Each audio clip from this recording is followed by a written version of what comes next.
Good afternoon, friends. As always, it's nice to be with you. We have a very special show today, which is the first of 2 or 3 parts dealing with support for the cancer patient. We're going to delve into root causes, protocols, and support. And I just feel like it's super important because cancer has become such a prevalent problem in today's modern world.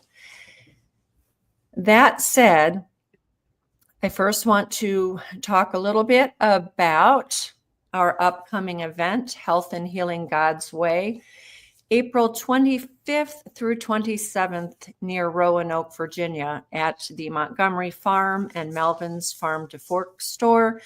We have a few repeat speakers that we're very happy to have back, including Dr. Stephen Hussey, Dr. Patty Owens, Megan Sanctuary, PhD, and several others. And we're bringing on a couple of new faces as well. We're going to examine all types of holistic, non-toxic modalities for helping the body to heal and overcome illness and disease. So that is, again, April 25th through 27th. The 27th is our Sunday morning worship, which we always just are so edified by. There's a QR code there if you'd like to scan it. Our early bird discount ends January 31st. Before we get rolling, I want to talk a little bit about my father's story. I've been studying nutrition and nutritional therapies and non-toxic healing modalities for more than 30 years. But in 2016, my father was diagnosed with stage 4 pancreatic cancer. It was on my birthday that I sat in the waiting room for the surgeon to come out to pronounce the diagnoses. And even though I thought I was prepared for it, I really wasn't. How can you be prepared for something like this? My father was a really loving, wonderful, hardworking man of deep integrity and honesty. We all loved him. Everyone who knew him loved him. I don't think he ever had an enemy in his life. And so when at 78 years old, he was diagnosed with pancreatic cancer, one of the very worst that you could possibly have, we felt like the rug was pulled right out from underneath of us. But my father had done some study, and while he believed more or less in the modern medical system, I would tend to say less, but he did have some faith in it. He knew that when it came to oncology and the treatment of cancer, that was not a place he wanted to go, especially with the terrifying prospects of pancreatic cancer. And so, knowing that I knew something about this, he asked me to help him, and I did. I came up with a list of therapies, supplements, foods, methodologies, as well as one medication, which I felt was very important for him to take, that being low-dose naltrexone. I found a doctor, a functional medicine doctor in our area who was willing to oversee both the treatment and the protocol, but also to, of course, prescribe this now actually fairly easy to get at this time medication. Completely non-toxic. It is useful for many things in low doses. At higher doses, it's used for people getting off of opiates. But it was a piece of the puzzle that I wanted to incorporate. And in fact, the doctor wholeheartedly agreed, and he added alpha lipolic acid to the mix. And otherwise, we embarked on a 4-month journey of a ketogenic diet, low-dose naltrexone, of course, and alpha lipolic acid, and just a few other things. His oncologist agreed to continue to oversee his medical, not treatment per se, but diagnoses and developments. And so 4 months later, my father was actually hospitalized as a consequence of the surgery. You can read about it on our blog. The title is Lessons Learned from My Father's Illness and Death. We'll put a link for that article as well. But he was hospitalized, and I was his medical, I guess, power of attorney. I don't remember the term. So I sat with the oncologist who 4 months earlier had pretty much mocked us for even considering the snake oil that others would try to sell us, because they were, after all, after our money, right? Not like the oncologist doesn't earn many thousands of dollars for every round of chemotherapy, the only drug that is actually sold directly to the doctor. My father and I knew about this and gave each other a knowing look when she was warning us. But 4 months later, there I sat. My father had had all of the tests done to determine the progression of cancer and the state of his cancer. That same arrogant doctor then sat opposite me with all of the test results. Very uncomfortably, she proclaimed that my dad, in fact, no longer had any signs of cancer whatsoever. There were signs of healing. There were sacs of fluid, for instance, that showed on his pancreas and his liver that, yeah, there was healing happening. But there were no more markers for cancer at all. Less than 2 months later, my father died, not of cancer, but loss of hope because of consequences, unintended consequences, but understandable consequences that I had warned him of, and that the functional medicine had a prescription for that would have been very easy and inexpensive. But sadly, in this realm, my father, he asked me to call all of his doctors and talk to them about this very simple 2-part treatment for what actually was just demyelination. I cannot say the word, but the fatty coating of the nerve endings had just dissolved away due to raging blood sugars caused by damaged pancreas, missing part of the pancreas, and intense steroid treatments to overcome the pain from that very thing. I'm not going to go into it here because we have better things to talk about. But to proceed with an alternative non-toxic therapy, which in 4 months' time completely took care of a very dangerous, deadly type of cancer, was something that just overwhelmed me. I know I remember asking the doctor, could you say that again? And she showed me the test results and explained them. And indeed, my father had no more pancreatic cancer. I relay this story to give hope to those of you out there listening that there are options, and they don't have to be toxic options. They don't have to be destructive options. But there are options, and I want you to go into it with your eyes wide open. We're going to talk about one area of those options, some of which actually my father also incorporated. We're going to start with primarily herbal and homeopathic and mushroom medicine.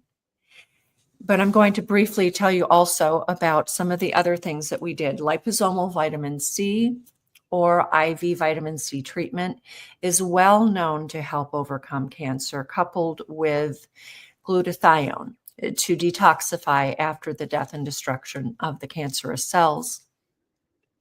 We also used wobenzymes to help break down the biofilm and the cancer cells themselves.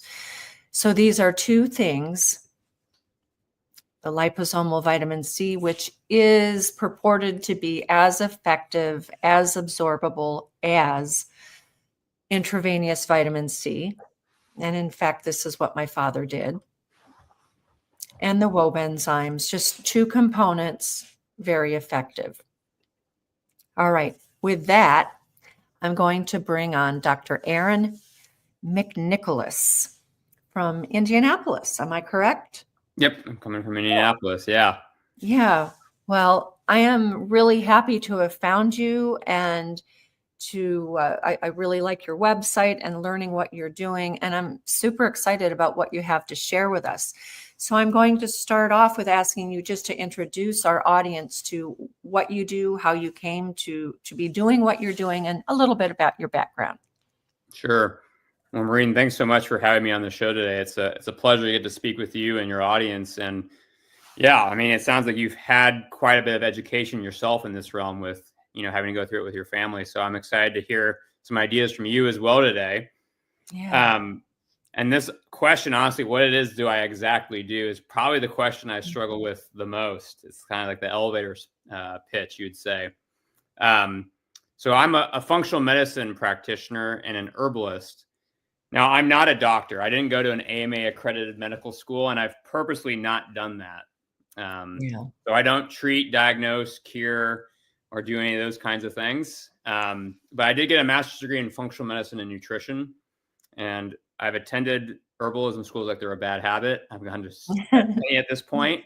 I've studied with some amazing folks like Chanchal Cabrera, who runs a great cancer-focused practice up in Canada on Vancouver Island. I spent time with Seven Song and Sam Fair, and really got a passion for foraging herbs from them. I use a lot of herbs in my private practice nowadays with the patients that I see.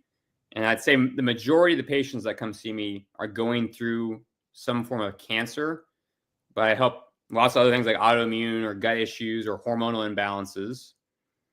And I really came across a passion for helping those that have chronic illnesses because I watched my aunt who had a really rare disease. It was a form of, they would call it a genetic disease where your muscle turns to bone. It's called FOP. And I watched her go through that process. And I think I saw cancer patients largely struggle with making sense of what their doctors were telling them and having to deal with lots of different areas of their health. And so I think when I was early on beginning as a practitioner, a large majority of those patients that came to see me were cancer patients. And I felt overwhelmed by what do you do for these people, especially with the fear that we put around cancer. And so I kind of sought out more education. I spent some time training with the Physicians Association for Anthroposophical Medicine, learning how to use mistletoe therapy and other anthroposophical remedies. I've done some training with live blood analysis, so looking at the terrain and how to support that, and some German New Medicine. And I'm hoping here soon to start doing more manual osteopathic manipulations in my practice too. So basically, by and large, I try to help address the many areas of concern that my patients have. I also serve as the Weston Price chapter leader here in Indianapolis. So I love also not prescribing medications or even herbs, sometimes just prescribing farmers and teaching them about biodynamics and the work of Steiner and so many of the other great farming gurus we've had around. So that's a long way of saying I just try to support the many areas of the folks that come see me that aren't feeling well. Wow, that's a lot.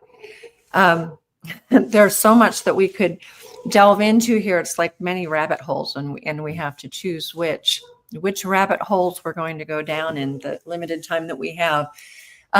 One question that I had, though, you mentioned Rudolf Steiner, and just very briefly, I've wondered what he would think about the EMFs that we're exposed to today and how damaging they are and their influence on cancer cells. That was actually a question from one of our readers.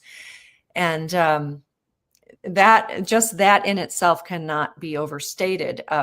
These things were not present in Rudolf Steiner's time. I am a fan of Rudolf Steiner and of his work and of biodynamics in general. But in his time, he just wasn't dealing with the kinds of things that we're dealing with now. No. I believe that God gave us everything we need out there to deal with anything that we might encounter. And that's why I am especially intrigued with Dr. Steiner's work and the kind of work that you're doing with plants as medicine. And with that, I'm going to bring up this slide, and I'm wondering how you utilize, you mentioned foraging, and one of the things that you're foraging for are mushrooms. Mushrooms I know to be very, very potent medicine. And so I'm wondering, is this something that you utilize typically for the support of cancer patients? And if so, how do you use it? Yeah. Well, I think if you even look at mushrooms in nature, I mean, if we look at this in relationship to cancer, I oftentimes, when patients are asking me questions about why tumors pop up in certain areas, and they might have, concerns about cancer cells migrating or being in different areas of their body, and how do we know we got it all, and such questions, I oftentimes try to just simplify it and say, when you look at mycelial network and fruiting bodies of mushrooms, like what I have in my hand there, that's a dryad saddle fruiting body. I pulled it, off of a log where there was a mycelial network attached. Mm-hmm. Same thing with tumors, right? Those are just the physical representation, just like the fruiting body of a network. So I find it almost interesting. It's like curing like, or the law of similars in a way. And right. Mushrooms, if you study them, it seems like they help our immune system work well and balance it. So I use a lot of different types of mushrooms. It depends on what they're going through, whether it's maybe a hormone-dependent cancer or where it's at in the body, and the form that's used, whether that's a powder or tincture, just depends also on what they're dealing with. If they need more polysaccharides or triterpenes or what have you, and we figure out what's the appropriate mushroom for them. Sometimes I give them the ones that I forage. So you can see behind me, I keep a modest shelf of them. Yes, I can see that. Yeah. But I also like to outsource to companies that sometimes can get, powdered extracts in higher strength than I can. And so we use a blend of different things for them, and mushrooms being a major one to help support their immune system. Okay. That's a silly note. I did intentionally wear my mushroom earrings today. I like them. and my gardening overalls, because I'm thinking spring. Mm-hmm.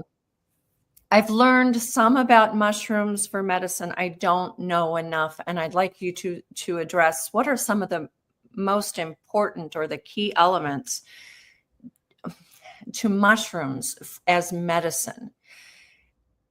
And I also want to touch on, you mentioned the mycelium network, and as it is similar, or reminds us, it's almost a metaphor for how cancer works in our body. One of our listeners had asked about excising or biopsying cancer cells, or rather tumors. And in relation to the mycelium network of the mushrooms, do cancer cells kind of work the same? Because what I understand and what I've seen repeatedly in journals and articles is that when you biopsy or cut away a cancerous tumor, there seems to be a network, and it seems to release more cancerous cells throughout the body, kind of like the mushroom colony in the ground. So those are two separate things, but if you want to address. Sure.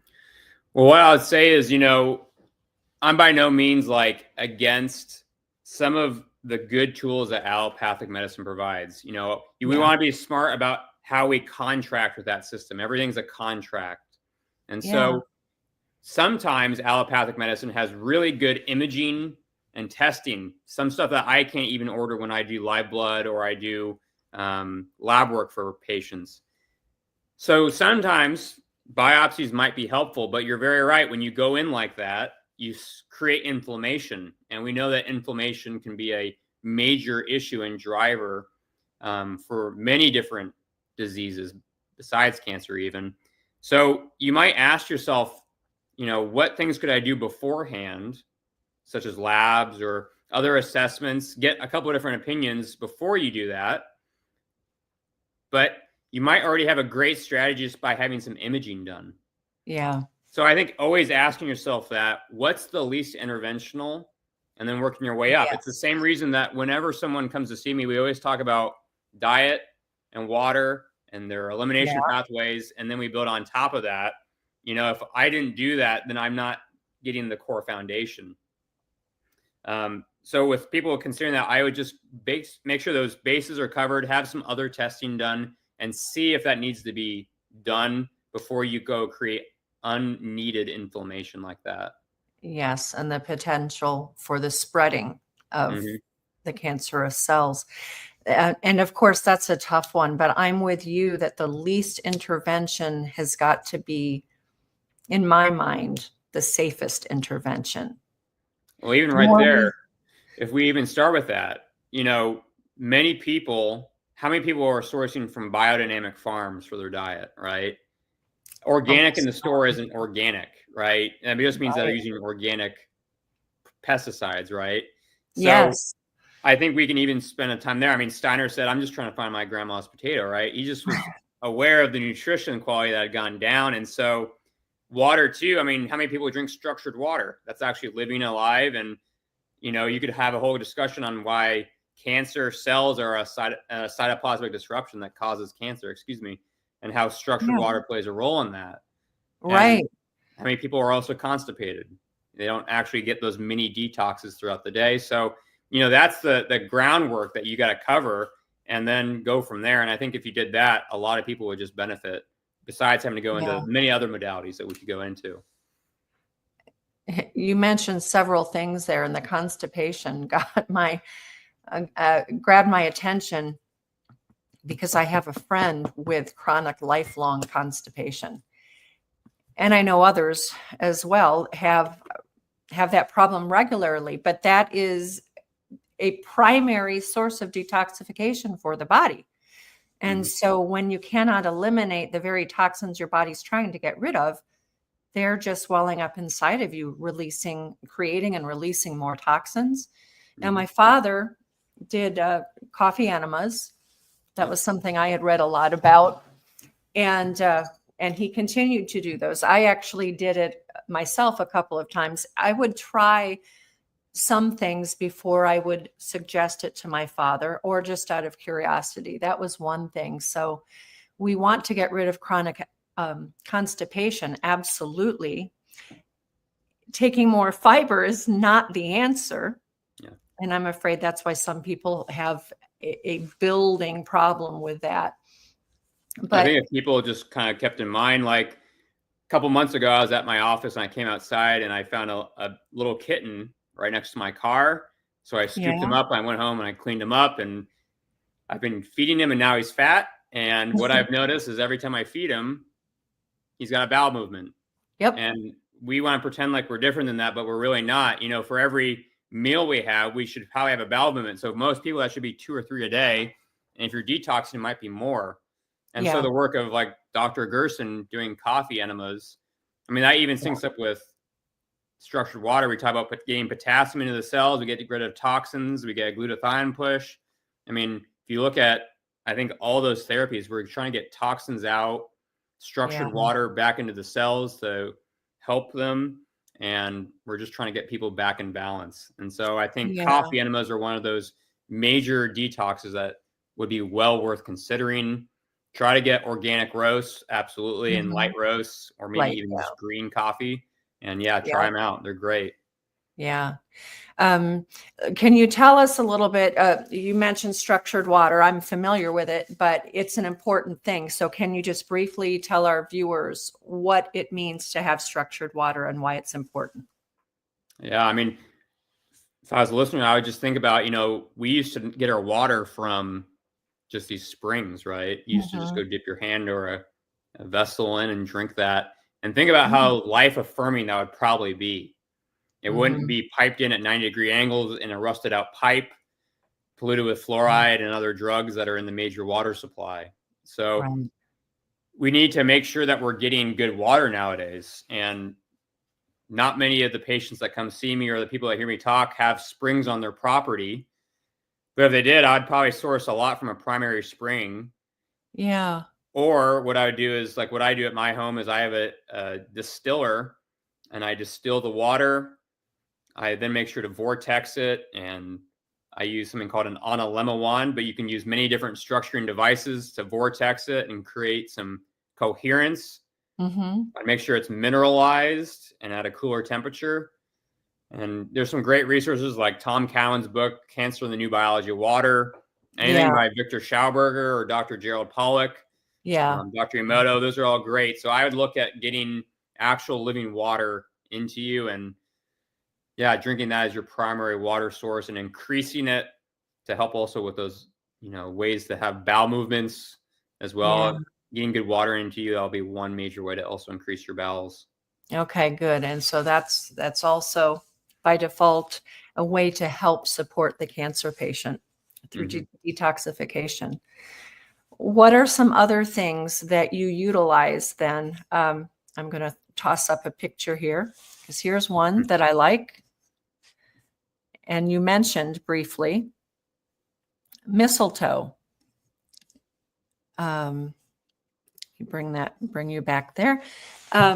Is this something that you utilize as a cancer therapy?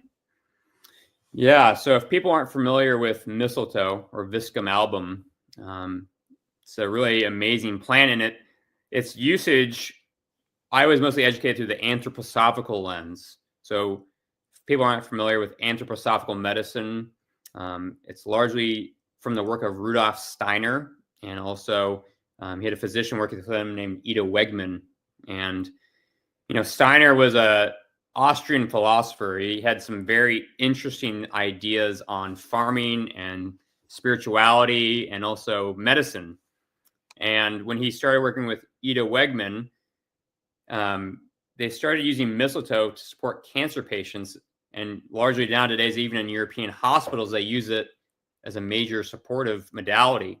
And Steiner basically thought, looking at how mistletoe grew out of sync with nature, and how it just grew, its growing patterns, that if you gave it to a cancer patient, it would cause a bacterial infection, which makes me think he must have been aware of things like Coley's toxins or other therapies, and that it would help bring about a warmth response. And he didn't just mean warmth in the fact that some mistletoe therapies or administrations cause you to actually have a fever. Maybe that'd be immunological competence, you could say. But it also brought warmth to maybe emotions that maybe you hardened off. And if you think about what a tumor is, it's a really great mechanism. It might not seem great, but it's a great mechanism of the body to section off toxins or negative emotion that's probably hurting the person. So that is such an important note, and I don't want that to be missed. If you can just for a moment elaborate on that, what do we believe cancer cells actually are doing in the body? Because it's not that they're there to cause harm. Yeah. I mean, it is scary. And so when people go through cancer, I don't want to make light of a situation. But what I will say is that most things that we label as disease are actually a healing process. And if you study the work of Dr. Halmer with German New Medicine, he had lots of interesting research on biological shocks or conflicts and the acute and healing phases that someone might go through. And so with cancer, I mean, you might see that cell proliferation to actually be a healing phase.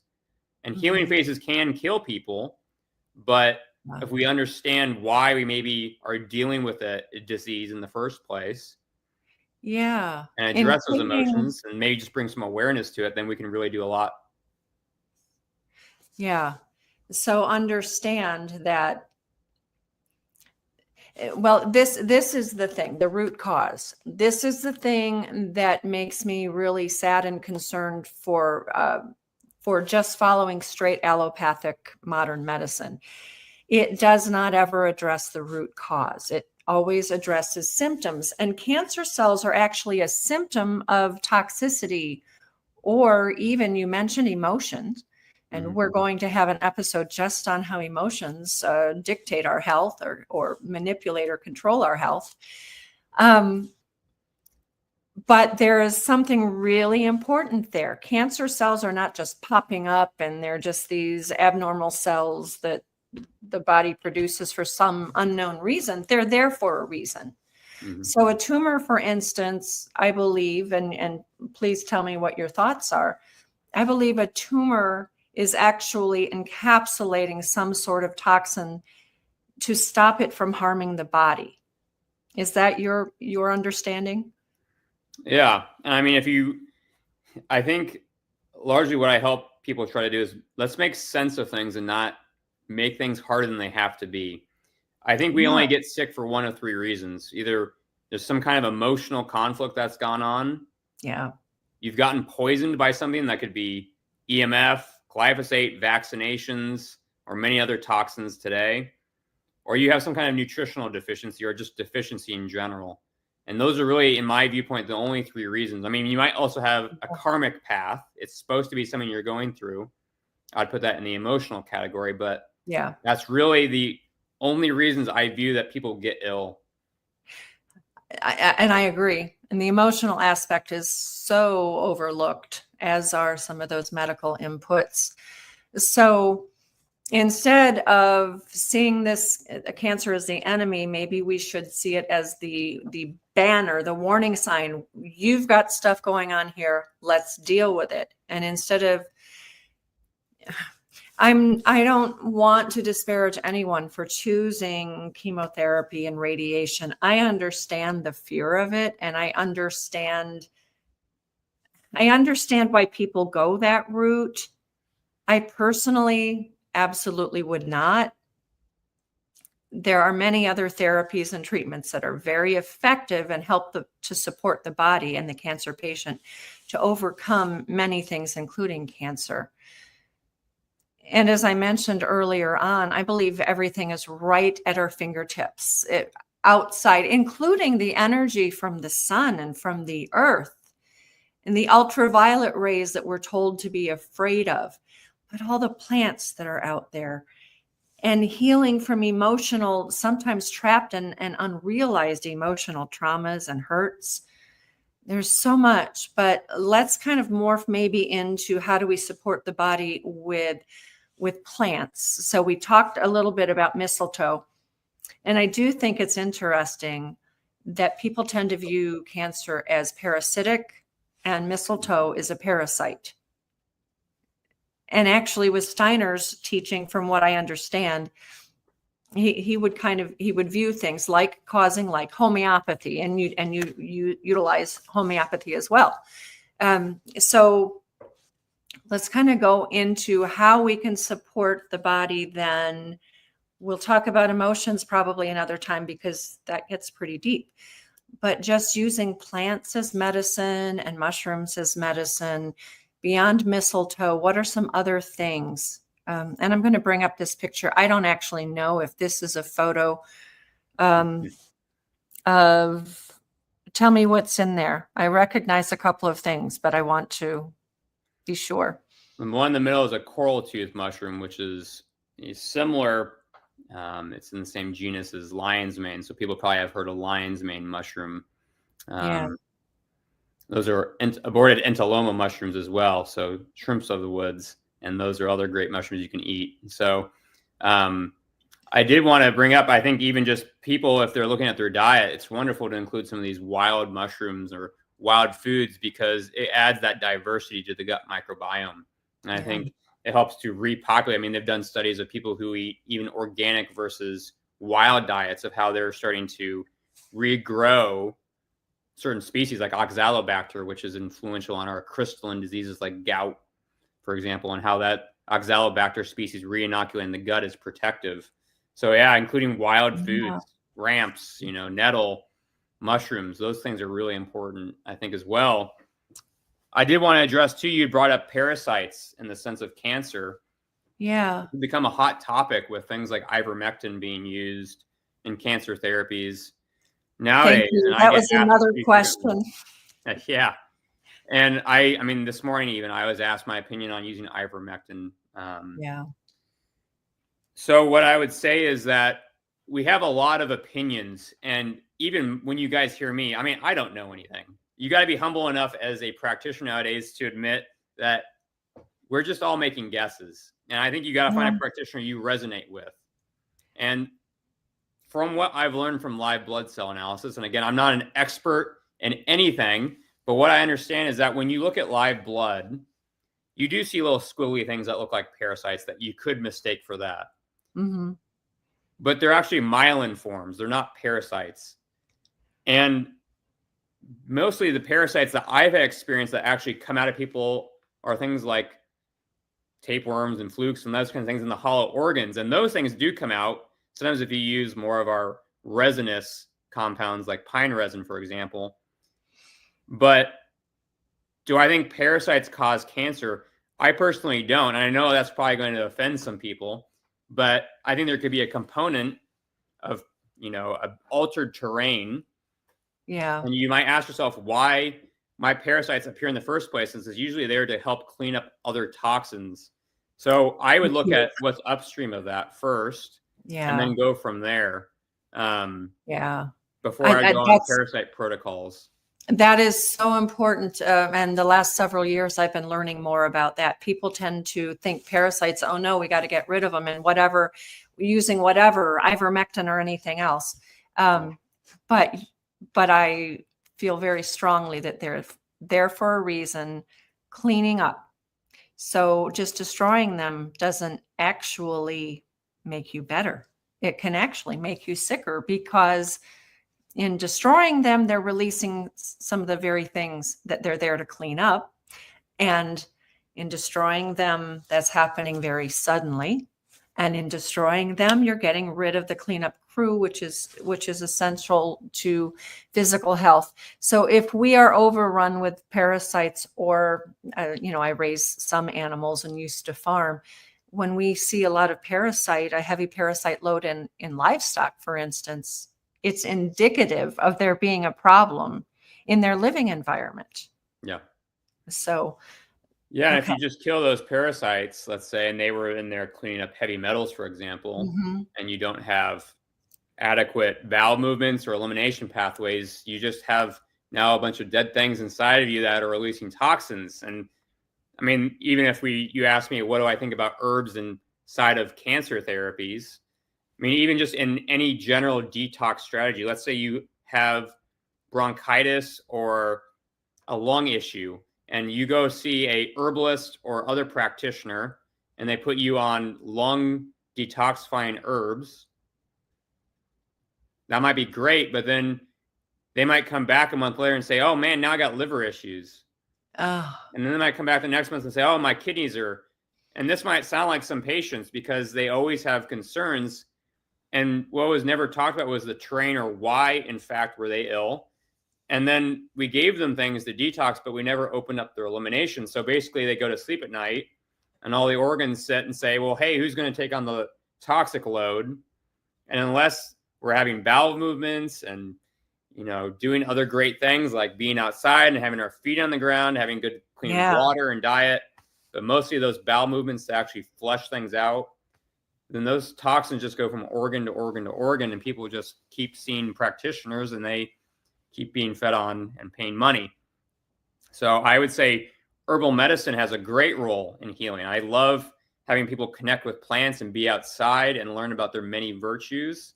But again, you got to come back to, why was I sick? How do I get rid of this thing?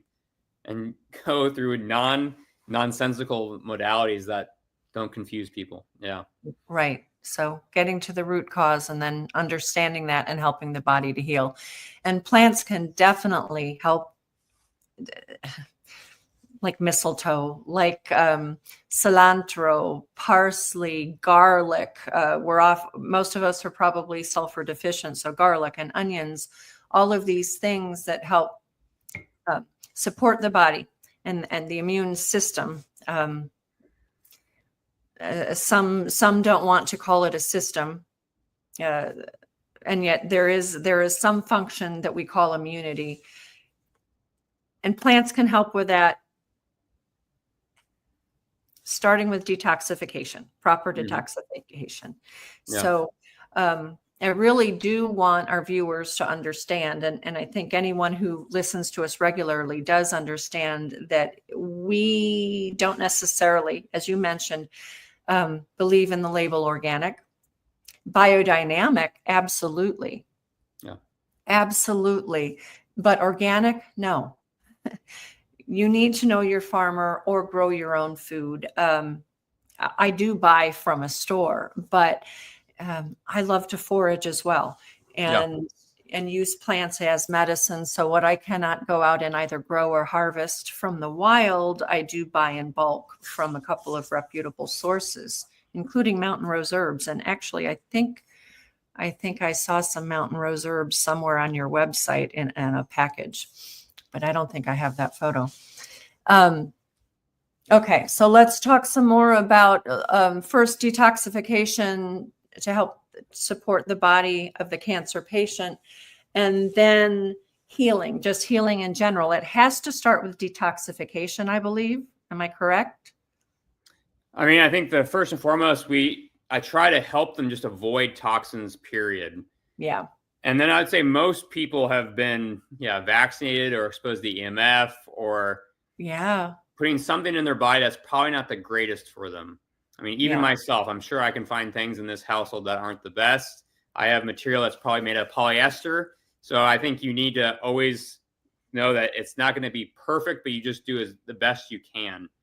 So we avoid the toxins and we reduce their exposure. Then, we try to eliminate any toxins that might be in the system. And then, address any of the emotions that might be playing a role. And there's lots of different therapies we might pull from, like the plants or mistletoe, or you mentioned sulfur. I mean, DMSO is another big one to help detoxify. So we kind of just pick something that I feel like is very specific about their health history. And after I let them share what's happened to them, I kind of pick one of those modalities in accordance with that. Okay. And you mentioned DMSO. And I happen to believe, I tried actually to grab the DMSO from your website, but I couldn't do that. This is the DMSO that I have in my cabinet, and we used it for my father as well. And so I do, as you are probably aware, we're having quite a discussion on DMSO right now on our Weston A. Price Foundation Chapter Leaders Forum. It's very interesting to me. Do you want to talk for a moment about that? Sure. So DMSO is a really interesting substance. I think anything that you put on your body that after you put on your body, you taste in your mouth is pretty interesting. And they even, if you do an organ transplant, it's the medium upon which they'd probably transplant your organs in. And many athletic trainers might be familiar with it because they use it a lot in sports medicine for things like concussions. Okay, I didn't know that. So in summary, it's basically a form of sulfur therapy, and it's derived usually from tree lignin. And it's cool because it can go through your layers of skin and deliver nutrients or other things you might mix with it to a deeper level. So I sell one and I use quite often as I mix DMSO with things like arnica or clove and maybe even magnesium, and I can apply that topically, and that helps people with maybe aches and pains. I would definitely not just use DMSO willy-nilly. If I was you, I'd go see someone and read up on it, because just like you can carry those wonderful compounds and plants inside, you can also carry toxins in. So if you don't have clean hands, if you haven't cleaned your skin, if you live a generally unhealthy lifestyle, it might not be the best therapy for you. That's very sound advice, and I hadn't really thought about that part of it, but I have used it mixed with essential oils to cure everything from toenail fungus to, I don't know, I can't even think. I've used it for so many things, aches and pains too. It's pretty reliable. I mean, the other day I've stacked a couple of different injuries as someone who played tennis in high school and college. And the other day I tweaked my back a little bit, and I don't believe in things that work like that, but I swear as soon as I put it on the blend that I make, probably within 5 seconds, it was like, wow, I can squat down to the ground again. And oh, wow, that's amazing. But you got to find what strength works for you. We have sensitive skin. you need to make sure you're using very clean ingredients and clean skin, and Yeah. have a good source to derive your DMSO from. Good. I even used it years ago when one of our family cows had mastitis, and I Yeah. used it on her udder to treat the mastitis. It worked great. But one of the things that I like about it is that it does carry other substances as well as the sulfur deep into the tissues. So it's really cool. I also years ago read a scientific paper about doctors, oncologists using it in trials with chemotherapy, in which they were able to shrink and actually eliminate tumors on a much lower dosage of chemotherapy using DMSO as a transport. That in itself also was interesting and intriguing to me. Were I predisposed to go that route, if I had cancer, I would want to incorporate DMSO. That said, that's not where I'm that's just not where I'm going to go. Yeah. But if you were, hey, why not? Less toxic material into the body and getting it where it's supposed to go. I still think we need to address other issues, but okay. So we've got DMSO, mistletoe, sulfur generally. What are some other things? Actually, I wanted to ask you, what is this picture? What are you holding there? I was foraging Solomon seal that day.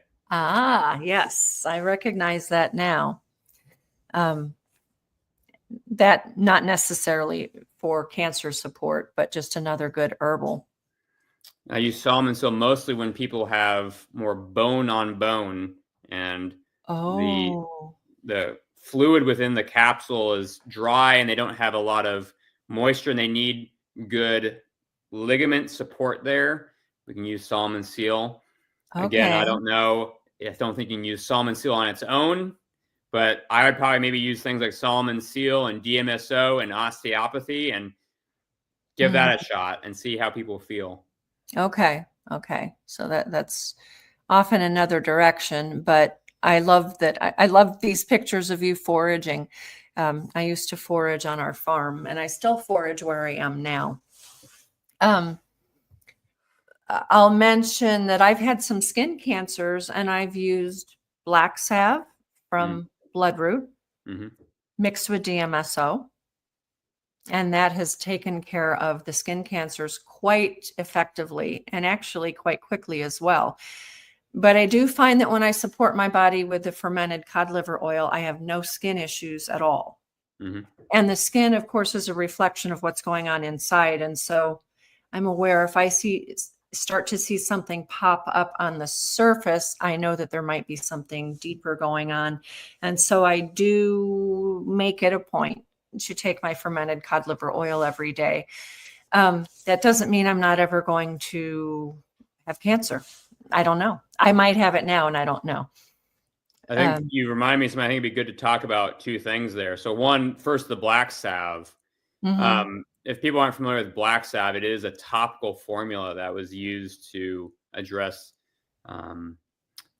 cancerous areas, and it's very drying. And you can actually cause yourself quite a bit of damage if you don't use it correctly with pulling things out. And we've had people have very poor results. So I would say I don't use black salve with patients that I see, but it is a modality they could consider. I know Chanchel spoke to that, and I think she had the same hesitancy. So if you did want to use that, I'd be very careful, but it is something that you could maybe use if it was very maybe benign and wasn't this huge issue, but I'd still approach it with some hesitancy and careful procedures. But then I did want to speak to even on just the supplements we take for cancer. And you brought up one, cod liver oil, which is one I use quite a bit in my practice. And I use it instead of vitamin D. And people often ask me my opinion on vitamin D supplementation. And I often tell people I only use therapies that I can put my finger on. And I can't put my finger on synthetic vitamin D just out in nature.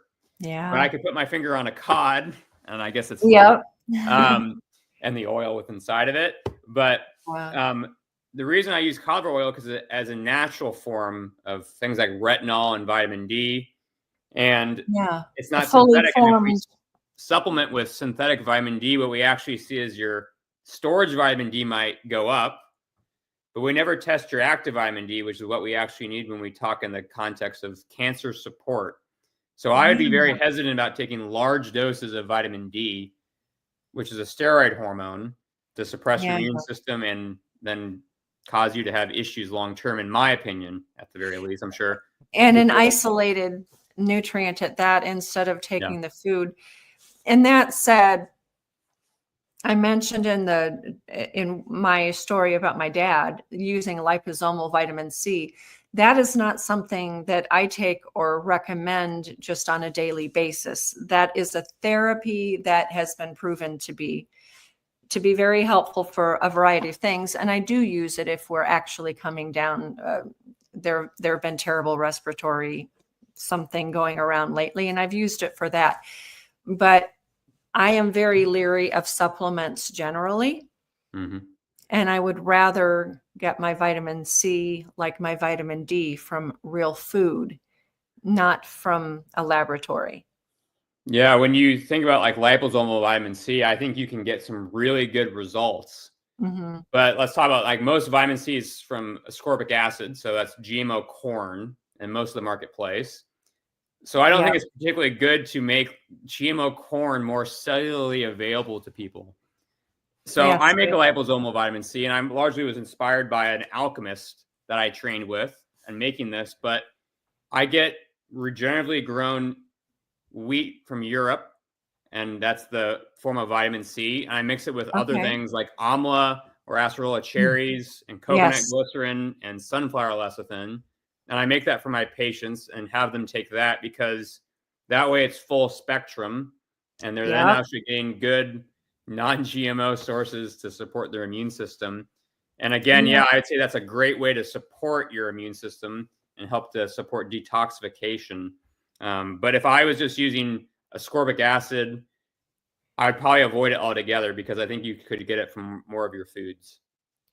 Yeah. And again, I only recommend it at all for an acute, serious thing. My late friend Jerry Brunetti had a form of leukemia that it was found to be a result of the polio vaccine from the late 1950s, early 60s. And he overcame it using IVC and then glutathione to follow that up to help the body to detoxify from the die-off. That always stayed with me. And then I've read lots of other studies and had my personal experience with it, which is the only reason why I use it at all. But again, only as a potent acute illness treatment. But I have not experimented with taking large doses of natural vitamin C. I've made I've made fat bombs, but vitamin C bombs with amla, with rose hips, with honey, a couple of other things that you mentioned. But I haven't ever actually tried them in an acute phase, say, of a respiratory ailment. And I think I should. Sure. So you're obviously doing that. And what kind of results have you used it with or suggested it for your patients when they are in an acute phase of illness, whether it be cancer or anything else? I do use that vitamin C that I've made, or that my friend the alchemist makes, because I think Yeah. those are good ones. And yeah, I think if people can use things like, you mentioned acerola or amla, get your rose hips, don't get them dried from herb companies, go get them fresh and put them in Yeah. vinegar. Yeah, if you can use that kind of stuff, then I would. Like I mentioned at the beginning, diversity is great, and getting lots of Yeah. different whole food sources is best. If even people are like, oh, I want to take curcumin for my cancer support and my inflammation, go get a full spectrum, or take turmeric powder with your curcumin alongside. That way you're getting something that's full spectrum and not just isolates, because we're starting to see people who have resistance to therapies or having poor prognosis because isolates are starting to become just as bad as drugs. And we see resistance all the time with drugs because we don't have those other phytochemicals to enhance the administration of the herb. And that's really important. People hear me say this a lot, that everything comes in a package. When we deconstruct the package, we're losing the potency, because materials and plants and animal sources as well work synergistically. They come in a package for a reason, which is, again, why that vitamin C thing is not the best necessarily. So I often talk and educate people about using whole turmeric, ginger, garlic. I simmer it in pure ghee, add some freshly cracked black pepper and some high quality unrefined salt. And I keep that in a little jar, either in my fridge or on my counter. And so instead of taking a curcumin pill, you can take a scoop of that and put it in. Hey, I've got my broth with me today. I've got 2 gallons of chicken broth on the stove. I put it in chicken broth and I give it to my husband when he's in a lot of pain, and I've taken it myself. So, you know, I actually feel bad about recommending the liposomal vitamin C. And I really want people to understand that I only have recommended it in that very acute phase. But I'm inclined to go much more in the direction that you're talking about, and just having whole vitamin C compound to take instead of. So we keep the package together, and everything that is designed to be together is together to work together. Yeah. And I think it's extra potent when you put it in chicken broth. I agree. If people can have it, actually too, if they can have bone broth, chicken feet, and make their own soup from that and get those minerals in, and that's a great way to even get just more hydration and good protein and good fats into you daily. There's a lot of chicken feet in that pot, by the way. About half a dozen. Yeah, they don't look real pretty, but I always use them. Are there some other herbs that you want to talk about as we wrap up? Or anything else you'd like to touch on? Sure. I mean, I'd encourage people, go grow, your own herbs and get involved in that process. There's nothing better than being outside and stewarding the land. I think, when Steiner largely talked about biodynamics, he talked about you're going into communion with the spirits that are on your property. And I think that's what the biodynamic preparations are doing. They're helping you to have that communion, and it helps to also homeopathically inoculate the soil so you're getting good microbes. And I think you're creating a balanced ecosystem that way. And I think if people started to see themselves as a steward and a role in that whole system, the better off they'd be. And if they could source their food and their water and their medicine from that area, they'd probably be doing pretty good. I'd say get your feet on the ground, get some sunlight every day. And fresh herbs are the best herbs to be using. So find what herbs are calling to you, and I just use them a lot. It is interesting that as you learn and you experiment and you put things into your body knows what it needs. And an example, my friend Natasha Campbell McBride suggested that I give my husband just straight salted pork fat. And she sent me home from her farm with a package full of salted pork jowl. And I was chowing on it. I just loved it. I barely managed to get any home to my husband, but as soon as I returned, I went to my farmer and I got a pork jowl, and I pulled out of the freezer some pork loin that I had. I salted all of that, and we're about halfway through it now. But I was craving it, and he was too. Now I enjoy just a few pieces. It's like my body craved it, needed it, and now I've backed off. I don't crave it. He's really feeling so much better on eating that every day. He was commenting this morning. So our bodies know what we need if we're listening. Mm-hmm. And that doesn't mean that if we're eating a standard American diet and we're craving a McDonald's cheeseburger, that it's because our body needs a McDonald's cheeseburger. But if we listen and pay attention, it might be telling us that maybe we need more protein, maybe we need more fat, maybe we need more salt. So listen. And then just like with that pork fat, our bodies will take in what we need and then tell us that we've had enough. And from the Christian aspect, me being a Christian, you talk about Dr. Steiner's work and the connection. That resonates with me, the connection of our bodies to the earth and the plants all around us. I see it as God giving us everything out there for us to enjoy, to learn, to grow, and to heal with. Mm-hmm. And if we're listening, if we're paying attention and really getting out there and digging in the dirt, just that in itself, as you mentioned, and grounding, walking barefoot. I'm even doing it in the wintertime here. Granted, not as much as I do in the spring, summer, and fall, but I'm still going out in my bare feet, not every day, almost every day. But when we're out there digging in the soil and our hands are exposed to the mycelium, to the microbes in the soil. And as we start to pay attention to the relationship between plants that are in our area that naturally grow or that we cultivate, we gain so much from that. Yeah. And all of us can grow something, even if it's in a pot on the windowsill. Yeah. No, I think you touched on a great piece, and maybe this is good to kind of wrap it up, because I think it's so important to have a connection to something higher than yourself. And I mean, Steiner talked about food is the gateway to that. You have to put things in your body that then allow your vessel to tap into a higher form, whether you want to call that God, creator, consciousness, whatever that term means to you.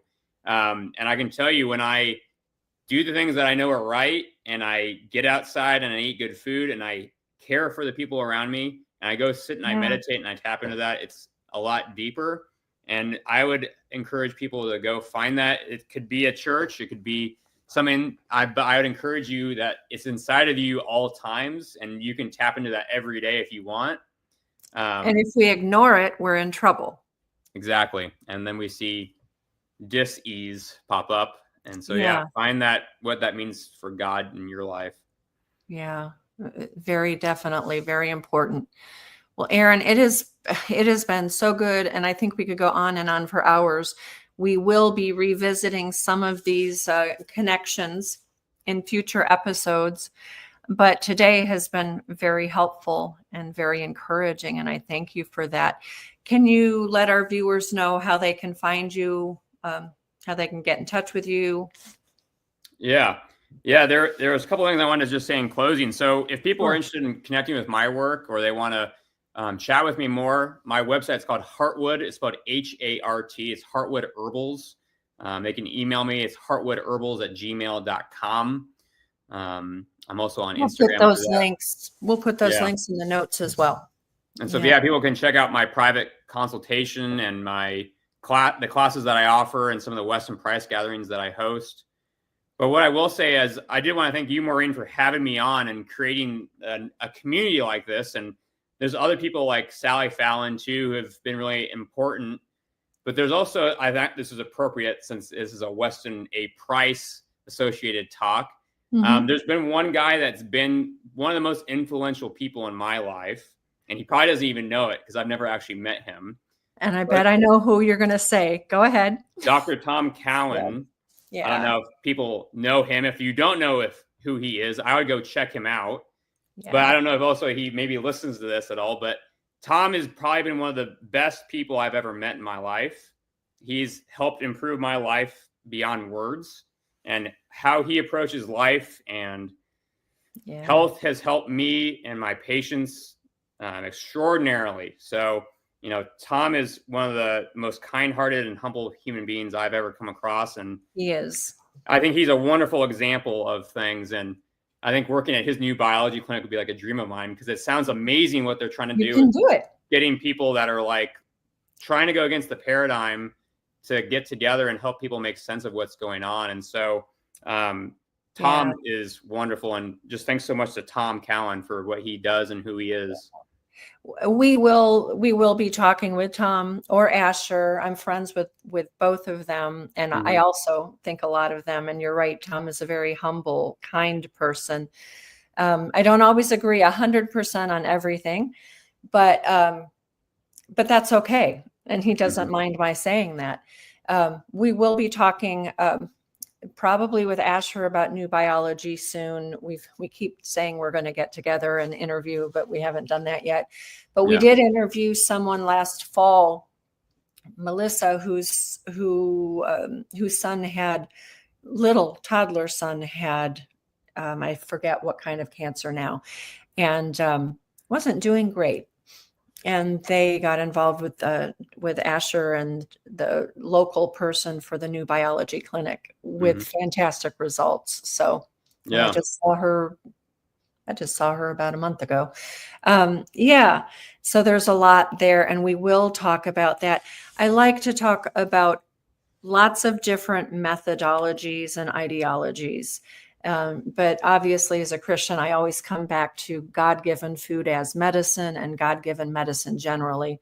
And of course, that's what we're going to be talking about. That's the theme of our upcoming conference, the end of April. So we'll delve into that a little deeper then as well. But listeners, I would encourage you to check out Heartwood and Aron. And if you're interested, please do get in touch with him. And we'll continue this discussion with some other people as well. I just don't want to say the name until I have it secured. But I appreciate your viewing, and I know Aron does as well. So thank you, everyone, for listening, and tune in next week.